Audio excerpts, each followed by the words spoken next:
नमस्कार, आप देख रहे हैं आज तक। आपके साथ मैं हूं सईद अंसारी। राजधानी दिल्ली की हवा जहरीली है।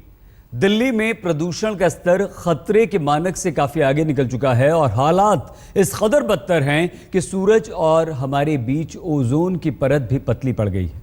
और इसका मतलब यह हुआ कि दिल्ली वालों को सूरज की घातक किरणों से बचना अब मुश्किल हो जाएगा और इसका परिणाम होगा कैंसर समेत तमाम गंभीर बीमारियां।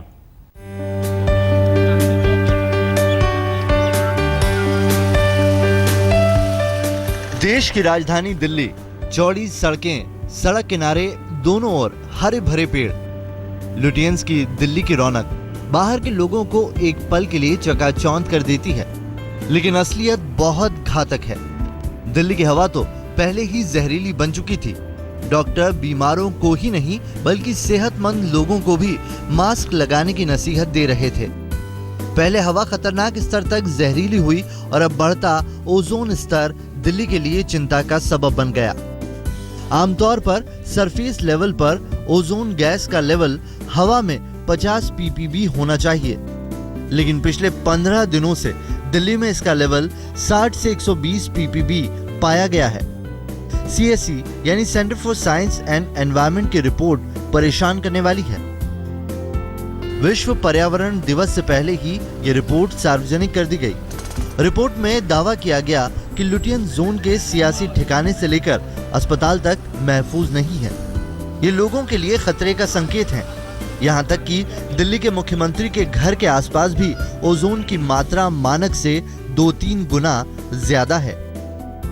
लुटियंस दिल्ली में जो हम मात्रा आज देख रहे हैं, एम्स में जो आज मात्रा देख रहे हैं, सिविल लाइंस में जहां हमारे मुख्यमंत्री रहते हैं वहां पे जो मात्रा है आज, वो इतनी खतरनाक है कि उसका जो असर जन सेहत पे और हर के ऊपर, रिच एंड पावरफुल हर लोगों के ऊपर हो रहा है, वो बहुत ही खराब है और एक खतरनाक है। रिपोर्ट के मुताबिक अब दिल्ली में बढ़ते तापमान के साथ ही कार्बन मोनोऑक्साइड और नाइट्रोजन ऑक्साइड के स्तर में वृद्धि ने ओजोन को बेकाबू कर दिया। इसका असर भी दिल्ली में दिखा। लोधी कॉलोनी में ओजोन का स्तर 266 माइक्रोग्राम प्रति क्यूबिक मीटर दर्ज किया गया। एम्स और सिविल लाइंस में 250 माइक्रोग्राम प्रति क्यूबिक मीटर रिकॉर्ड किया गया, जबकि आरके पुरम में भी 240 माइक्रोग्राम प्रति क्यूबिक मीटर रहा। आगे बढ़ें उससे पहले ये समझना भी जरूरी है कि आखिर ये ओजोन क्या है और ये कैसे हमारे और आपके जीवन में असर डालता है। दरअसल ओजोन नीले रंग की प्राकृतिक गैस है। ओजोन वातावरण की 5 लेयर में से 2 में मौजूद है। ओजोन का काम सूरज की हानिकारक रोशनी को धरती पर आने से रोकना है। इसके कमजोर होने पर सीधा असर इंसानों पर पड़ता है। गर्मी के दिनों में ओजोन का लेवल और ज्यादा बढ़ जाता है, जो सांस की बीमारी और शरीर में कई तरह की खतरनाक बीमारियों को बढ़ा सकता है। ओजोन का स्तर बढ़ने से कफ, सीने में जलन, बेचैनी, दर्द और सांस फूलने की समस्या होती है। ओजोन के लिए जो मानक बनाए गए हैं वो 1 घंटा और 8 घंटे के लिए बनाए गए हैं। इसका मतलब ये हुआ कि ओजोन की मात्रा अगर मानक से बढ़ जाती है थोड़ी देर के लिए भी उसका असर जो पीड़ित हैं, जिनको एस्थमा और रेस्पिरेटरी प्रॉब्लम और कार्डियक प्रॉब्लम की बीमारियां हैं, उनकी जो सिम्टम्स हैं वो एकदम से बिगड़ सकते हैं। इसका मतलब ये हुआ कि दिल्ली को इस गंभीर हालात से बाहर निकालने के लिए तुरंत कदम उठाने होंगे। पहले ही इसमें बहुत देर हो चुकी है। प्रमिला दीक्षित के साथ आज तक ब्यूरो। दिल्ली में खतरे का अलार्म बजने लगा है। जिस हवा में दिल्ली वाले सांस ले रहे हैं वो घातक हो गई है और चौंकाने वाली बात यह है कि पिछले 15 सालों में चीन की राजधानी बीजिंग की तुलना में दिल्ली में प्रदूषण का स्तर 2 गुना हो चुका है।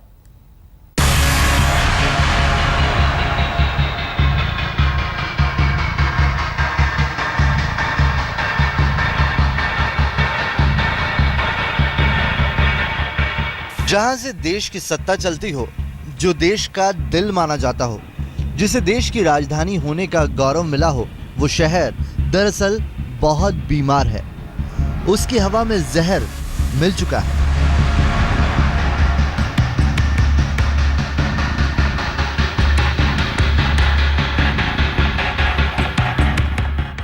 आप ये जानकर हैरान रह जाएंगे कि दिल्ली की हवा यहाँ रहने वाले लोगों को हर पल बीमार कर रही है। पर्यावरण के क्षेत्र में काम कर रही ग्रीन पीस की रिपोर्ट में जो खुलासा हुआ वो बेहद चौंकाने वाला है।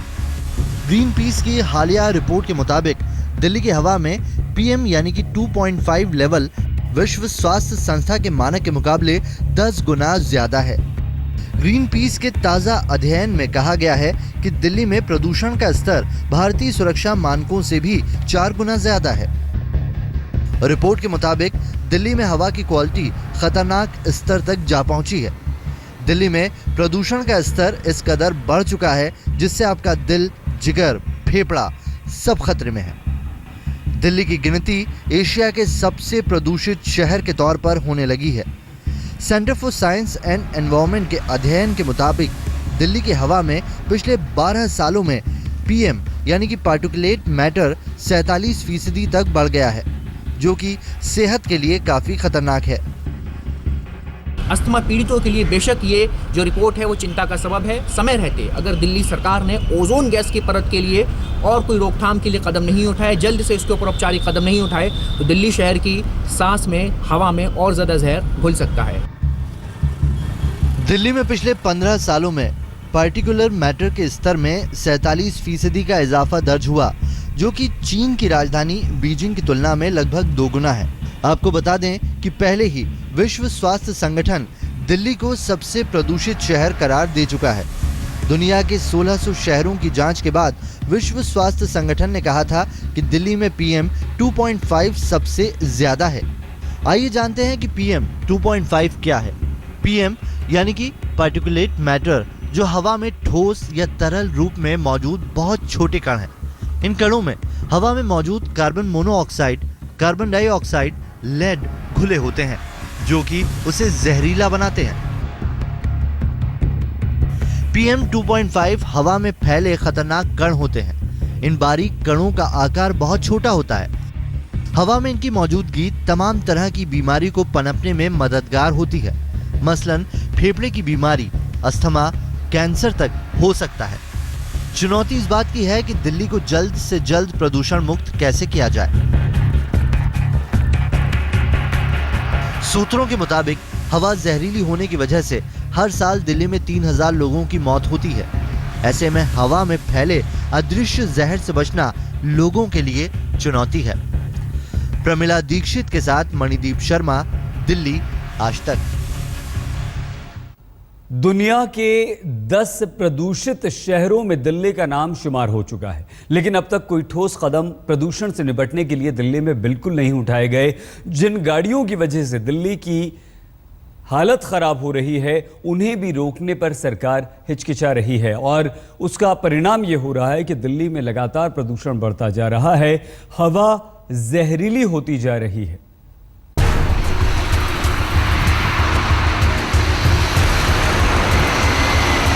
दिल्ली की सड़कों पर जितनी तेज रफ्तार से दौड़ती हैं गाड़ियां, उतनी ही तेज रफ्तार से जहरीली हो रही है दिल्ली की हवा। गाड़ियों की तरह प्रदूषण का स्तर भी तेजी से बढ़ता जा रहा है। परिवहन विभाग के आंकड़ों के मुताबिक दिल्ली में करीब 83 लाख गाड़ियां रजिस्टर्ड हैं। इनमें करीब 6 लाख डीजल गाड़ी है। इन 6 लाख में करीब 1.5 लाख से भी ज्यादा 10 साल पुरानी डीजल गाड़ियां हैं। जब 15 साल पुरानी डीजल गाड़ियों पर कार्रवाई को लेकर पसोपेश बना हुआ है, तो प्रदूषण के खिलाफ कैसे लड़ेगी सरकार? CSE ने अपने 2 महीने के शोध के बाद निष्कर्ष निकाला कि शहर में चलने वाली गाड़ियों की वजह से दिल्ली की आबो हवा बिगड़ गई है। खासकर डीजल गाड़ियों ने दिल्ली की हवा खराब कर दी है।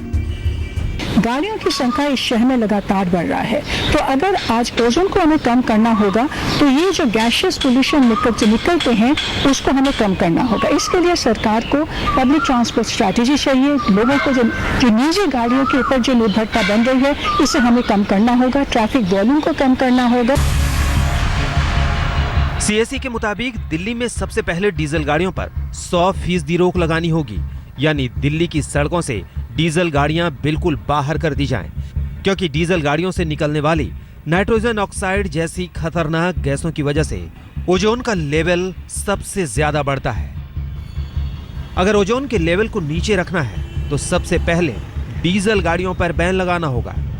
राष्ट्रीय राजधानी दिल्ली को कार्बन सेंटर बनाने से रोकने के लिए जरूरी कदम उठाए जाने की जरूरत है। हालांकि पिछले 16 वर्षों में दिल्ली का हरित क्षेत्र 1.75 से बढ़कर 20.2% हो गया है। लेकिन गाड़ियों की बढ़ती संख्या ने दिल्ली की हवा को जहरीला बना दिया है। ऐसा नहीं है कि दिल्ली में कोशिशें नहीं हुई। सीएनजी के इस्तेमाल से 1996 की तुलना में 2003-04 में प्रदूषण के स्तर में 24% की कमी आई। लेकिन 2007 के बाद वायु प्रदूषण में बेतहाशा इजाफा हुआ। केंद्रीय विज्ञान तकनीकी मंत्रालय की रिपोर्ट बताती है कि बीते एक दशक में राजधानी में वायु प्रदूषण के स्तर में 21% की बढ़ोतरी हुई है।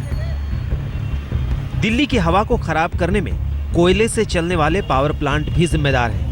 इंद्रप्रस्थ, राजघाट और बदरपुर जैसे थर्मल प्लांट ने प्रदूषण के स्तर में इजाफा किया है। ऐसे में सवाल उठता है कि जब प्रदूषण के सारे रास्ते दिल्ली में ही खुले हुए हैं, तो फिर भला खुली हवा में लोग कैसे सांस लें? कपिल शर्मा और प्रमिला दीक्षित के साथ मनदीप शर्मा, दिल्ली आज तक।